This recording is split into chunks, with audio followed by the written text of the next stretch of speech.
evening, everyone. My name is Yu Mei and was assigned to work with Dr. Seah Cheng Ta on his research topic. Dr. Seah is currently a research associate in Nanyang Technological University History Program. His research interests mainly focus on the Chinese in Southeast Asia, including fields such as Malayan Chinese literature. This evening, he will revisit the literature works and newspaper supplements of two Singapore Chinese literary pioneers, Xing Ying and Yao Zi, and elaborate on their roles as editors and how they assisted to nurture youth writers and promoted Chinese literature. I shall hand over the time to Dr. Seah. Thank you. Yes, hi to all. I'm Cheng Ta. It's great to be here in Zoom to share my topic. My today's main sharing will be on the literary supplements in Chinese newspaper. I will place special focus on two very important local Chinese writers, Xing Ying and Yao Zi. Before I begin, I would like to appreciate that all the materials and resources shown today, especially the newspapers, are from Singapore National Library. No matter in form of microfilm, hard copies or photographs, they are all well maintained and easily accessible, making this sharing possible. I shall start with a quote by Thomas Jefferson in the 18th century. President Jefferson mentioned, "A government without newspapers or newspapers without a government. I should not hesitate a moment to prefer the latter." We all know newspapers help us to disseminate knowledges, allow us to be aware of our surroundings. And for today's sharing, I would like to also think about newspaper supplements as a venue of literary production and cultural interactions. These are the content that I will cover today. I will start with a background, followed by introducing the two writers. Then I will go into three sections of readings on Xing and Yao Zi's literary supplements, and eventually conclude by sharing some personal viewpoints. As we know, the Second World War in Malaya ended in 1945, so it marks the departure of Japanese military power. The first 3 years from 1945 to 1948 of post-war is known as the initial period of peace, 和平初期, or initial period of recovery, 光复初期. In the Singapore Chinese literature field, it is also a period where literary works begin to flourish after a period of darkness from war. Newspapers such as Xingqiu Daily, Nanyang Sangbao, and Mingbao revived publication, leading to the activeness of literary supplements such as Morning Star's Chen Xing, that was previously edited by the famous Chinese writer Yu Dafu, and Literary Trends, Wen Feng, that was maintained by Xing, etc. At the same time, literary organizations and drama groups also returned to the art stage in Singapore, bringing a short period of vibrancy and prosperity in the early post-war period. However, the literary activeness came to a halt in June 1948 when the British colonial government announces a state of emergency in Malaya. Publication checks and censors are heavily implemented. Many books from China were banned, and this leads to a low tide period in Singapore Chinese literature, resulting in stoppage of newspaper publications such as Ming Seng Bao and Nanqiao Zhibao. The control of literature and arts leads to the rise of yellow culture, 黄色文化, that it includes dance clubs, pornographic movies, magazines and books, etc. In 1953, October 12th, a 16-year-old girl named Zhuang Yuzhen was raped and killed in Pearl Hill near Chinatown. This incident stirred strong public resentment, and they attributed this tragedy to the yellow cultures that were glutted in the town. Students initiated the slogan, resisting the yellow culture, 抵制黄色文化. And this anti-yellow movement, 反黄运动, received strong support with new creations on literature works, all stressing on the importance of having a healthy mind. Overall, during the 1950s, local Chinese literature faced with many high and low tides, and in this period, Xing Ying and Yao Zi played an important role of producing and promoting good quality writings in their literary supplement. Below, I will do the introducing on Xing Ying and Yao Zi. On the left side is Xing Ying. So his real name is Yang Shoumo. He is born 1912 in Sichuan. His early days are full of traveling and experiences. At the age of 14, he traveled to Japan for secondary education and later to Waseda University to study English literature. At age 30, he shifted to India, worked and published articles there. He then moved from India to Singapore in 1946, teaching in Hwa Chong Institution. He himself is also a very good prose writer. He then took over the editing duty of Nanyang Sangpao in 1954, and he passed away in 1967 at the age of 56. On the right hand side is Yao Zi. His real name is Zheng Mengzhou. He is born in Fukien, China. In 1947, Yao Zi traveled to Singapore. That's about the same time as Xing Ying. However, different from Xing Ying, Yao Zi is already an editor in Jiangsheng Daily back in China. Locally, he worked as a teacher in Taonan School and Jingjiang School. He's a famous novel writer too. In 1949, his novel Miss Hideko, 秀子姑娘, sold 16,000 copies in just a month. He later moved to Nanyang Sangpao to work as an editor. Yao Zi passed away at 1982 at the age of 62. For today's sharing, I will try to relate these few subpoints to the literary supplements of Xing Ying and Yao Zi. In an overview, I hope to look at the importance of newspaper supplements by the two writers in 1950s to 60s. I also intend to examine how can editor play a role in the development of Singapore Chinese literature. For instance, the choices of articles made by editors in their supplements and how it helps in promoting local literature. For the rest of the sharing today, I will be touching on the elements of foreign works and cultural interactions in the literary supplements, as well as looking at how youth writers are cultivated and encouraged. These are the newspaper literary supplements by the two editors. On the left-hand side, Yao Zi's literary supplements in the 1950s are mainly derived from two Chinese newspapers, Nanfang Evening Post and Nanyang Sangpao. In Nanfang Evening Post, I will be looking at the Weekend Youth and Greenland. Then I will also look at Yao Zi's Century Road Shi Ji Lu in Nanyang Sangpao that proved to be an important nurturing ground for some of the very good local Chinese writers. On the other hand, Xing Ying's literary supplements are all in Nanyang Sangpao. For today, I will focus on three of his literary supplements, namely Wen Feng, Xing Miao, and Qingnian Wenyi. Hope to provide an idea of Xing Ying's editing philosophy. For the blue arrow in the slide, I would also like to point out that from Shi Ji Lu to Wen Feng is a handover of editorial position from Yao Zi to Xing Ying. Part 1 will be from Shi Ji Lu to Wen Feng. This is an overview of Yao Zi's first issue of Shi Ji Lu. In it, there are 3 articles that are discussions or translations related to American writers, such as O. Henry, J.P. McEvoy, and an introduction on Jack London. Number 4 is the forewords by Yao Zi for the new literary supplement. And for number 5 at the bottom, Sang Guanqiu is also a pen name for Yao Zi.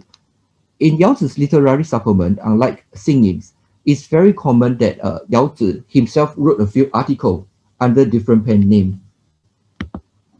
In other issues, writers from other countries are also involved in the supplement, such as Hong Kong famous writer Liu Yichang, who published his short story Milo. For readers who know Yao Zi well, we always known him as a novelist.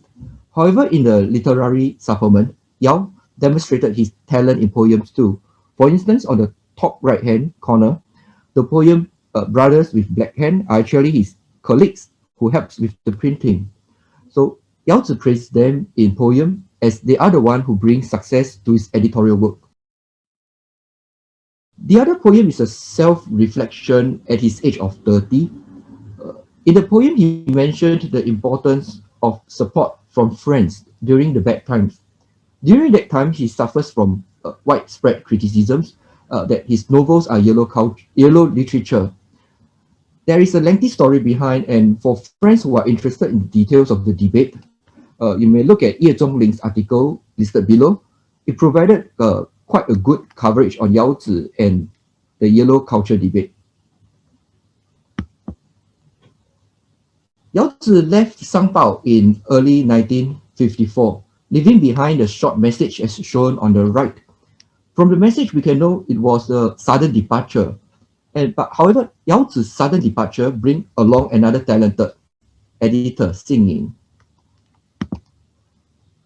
On the right is the first issue of Wen Feng. In it, there is a short article named For Explanation, written by Xing Ying, speaking on his new literary supplement, partly also explaining the sudden change in editor. In it, he says, we have a small change in the literary supplements from Century Road to Wen Feng, and he specifically mentioned that Wen Feng will turn into a literary platform for youth writings. Significantly, the taking over of Xing Ying from Yao Zi is also an indication of a change in the nature of the literary supplement. Singapore Chinese writer Seah Cheng Ta, who began writing from the 1950s, is also a prominent local editor in the 1970s to 80s. He mentioned the importance of Xing Ying. He said, if there's no Wen Feng, the Chinese literary field in Singapore and Malaysia in the 1950s will not be so vibrant. If there's no nurturing by Xing Ying, there will not be so many literary youths in the 1950s. This is one of the issue of Wen Feng, half a page, format identical to Shi Ji Lu. It consists some fixed genres of literature such as poems, novels, and from time to time adding in pictures printed from wooden crafts. It also frequently published translated works from all around the world. An example here is shown is the short story Selfish Giant by Oscar Wilde. I will also talk more on translation in his 青年文理 later. There are also special issues, for instance, this special issue on remembering Chinese writer Lu Xun, where all forms of writings such as poems, criticisms, wooden carved pictures, and even the logo of the Wen Feng itself are all dedicated to Lu Xun. So this shows that Lu Xun had meticulously managed his platform here. And on some issues, there are also articles where these writers eventually get famous, such as an article by Wei Beihua, who uses his pen name Lu Baiye, and who produces Singapore Sketches and Malayan Sketches, the two important books on early Singapore. I would like to bring your attention to the small middle section named Pu Bai Zha Ji, which I roughly translated it as jottings in the blanks.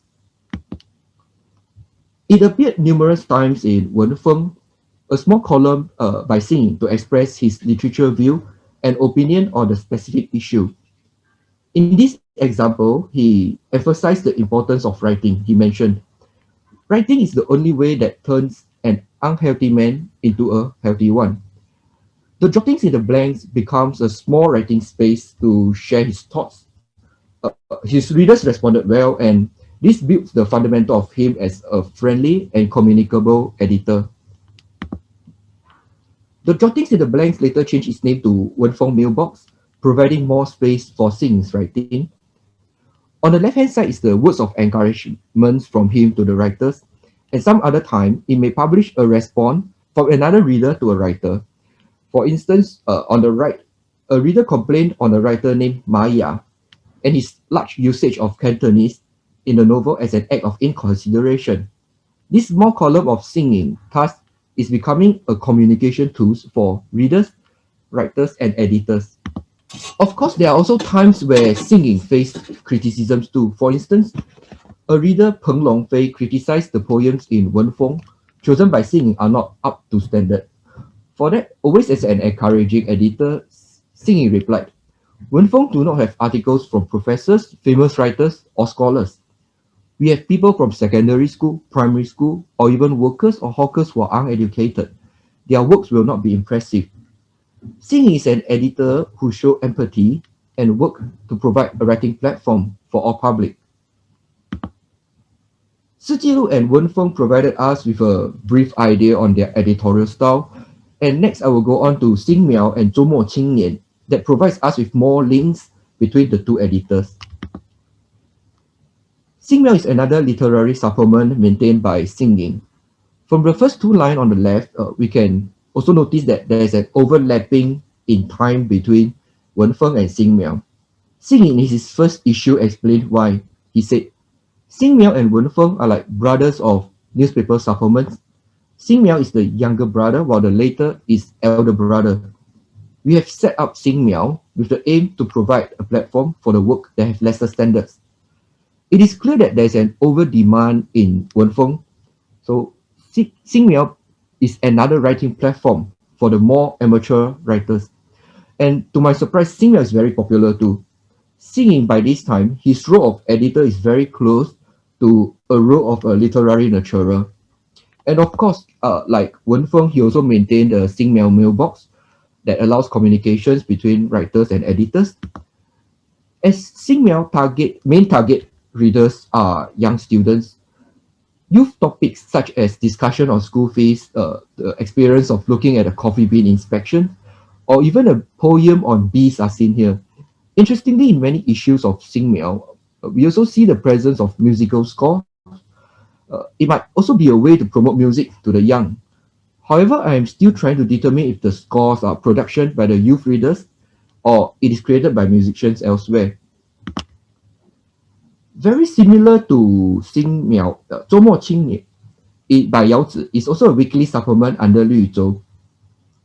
In the first issue of 周末青年, Yao Zi explained, as Lü Zhou's publishing standard has increased and writers are losing a platform for writing, Yao Zi emphasized that 周末青年 is necessary and it can be a platform that lighten the life of the youth. Here's an overall example. From the titles, it is very obvious Yao Zi set his sight for the youth with articles such as going to school, unemployment, etc., all surrounding the topics that youth will be interested in. I would also like to bring your attention again to the youth square, 青年广场, circled in red. It is a fixed segment in 周末青年 and an interesting section as it is one that is not related to literature but for youth and students to discuss on the unfair issues that they face in school and society. For instance, the title, you can see that, for secondary 3 graduates owing payment for special issues or principals with the power to manipulate, etc. Though the issues may all seem immature, but to the youth then, these columns allows them to express themselves and make 周末青年 from a literary supplement to one concerning the youth especially. In the third section, I will do a reading on Lü Zhou and 青年文艺. Both can be briefly translated as Greenland and Youth Literary. Both literary supplements are which I think best displayed their individual editorial style. I shall begin with a short speech by Seah Cheng Ta, who just now I quoted him for his praises on Xing Ying. He has praises for Yao Zi too, sharing his memory that editor Yao Zi's seriousness in his editorial work. Okay. So from this, it can give us some idea of Yao Zi's editorial attitude. Of course, for all who are interested in this topic, our own National Archive has interviews with some local writers, and there are many useful information on the early Singapore Chinese writers. I've listed some examples below, you may check them out. I shall go on to Lü Zhou. Lü Zhou is Yao Zi's first local literary supplement in charge. And from his use of words here, such as bring light to life and hope for a better tomorrow, we can sense his eagerness and positivity. Yao Zi is busy providing articles himself in Lü Zhou with pen names such as Tang Xi and Sang Guan Qiu. And there are also other pen names like Fu Jian or Ouyang Bi. It is very common to see at least 2 of his articles in an issue of Lü Zhou. And we can now understand why he's so strict with the young Seah Cheng Ta then, as he himself writes articles very fast and diligently. It's also worth noticing that in Lü Zhou, there is a small section reporting on literature news, such as new commemorative stamps on Belgian writers and a new literature award from Venice, etc. Beside international literary news, Zhou also have a segment introducing poems from Indonesia, bringing more diversity in a local Chinese literary supplement. In this overall overview of the issue 17 of Zhou, we can know that Yao Zi is actually fitted in a literary supplement with different genres and countries that includes 4 local literature and 3 foreign countries literature. This to me is a very well balanced newspaper literary supplements in terms of languages, places, and genres. And with these few elements we known from Lü Zhou, I shall now go on to look at Xing Ying's 青年文艺. Xing Wen is the last literary supplement I will touch on today, and this is the first issue on July 1960. In the logo on the bottom left, there's a small line of words which says, published on every Wednesday. This is a writing ground for the youth. So this is a clear statement indicating its target readers. Xing is more open to sharing tips and techniques as well. On the bottom right, he's sharing on tips of how to write a good poem. As 青年文艺 is his last newspaper supplement in charge, we are good to determine that Xing Ying has maintained his stance as a nurturing editor throughout his career. Content-wise, though articles are mainly contributed by youth, they are more mature and detailed as compared to those in Xing Miao. In terms of theme, we can see that it is still mostly catering to youth readers, with articles such as an ideal undergraduate and story of a fawn, etc. Of course, the editorial format by Xing Ying doesn't change. There's also a 青年文艺 mailbox. However, 青年文艺 is perhaps more different from his prior 2 literary supplements in Wen Feng and Xing Miao. It's more like Yao Zi's Lü Zhou. 青年文艺 has large usage of articles discussing on another language or culture. For instance, in many issues, there are different translated or Western works. Example here is by Irish writer Oliver Goldsmith and American writer Mark Twain. It can be determined that writing techniques and living passion are the main theme by both Yao Zi and Xing Ying in their literary supplement. Besides Western translated articles like Yao Zi's Lü Zhou that introduce on Indonesia poem, 青年文艺 also have articles that elaborate on Malay literary field. For instance, on the top right is a short story by Awang Izakam, while on the bottom left is an article by M. Zain Saleh, who discuss on the mission of literature during the developing period. On the bottom right is a pretty long article introducing on a Malay poet Tongkat Waran, who we perhaps know him better with his another pen name, Osman Awang. From the amount of translated Malay literary works in the Chinese newspaper, it is also good to say that Chinese readers then are interested in the happenings in Malay literature too. On the right side is another example. However, it is not a translated text. It was written by a Chinese named Bi Cheng, and his or her article writes on Ishaq Haji Muhammad, praising his persevering attitude towards Malay literature. This can be seen as an example that Chinese writers are exploring beyond their race and conducting research on Malay literature. To conclude, my sharing today looks more on the similarities and differences between Yao Zi and Xing Ying.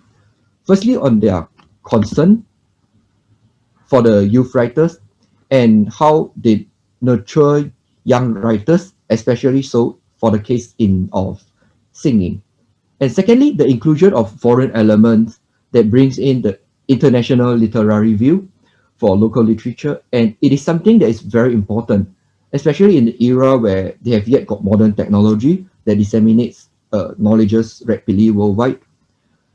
Thirdly will be the interaction with the Malay literary field that includes literature from Indonesia or Malay work translations, or even a review of the Malay literary works in Chinese. All of these points, I think, are areas that can be well explored in details.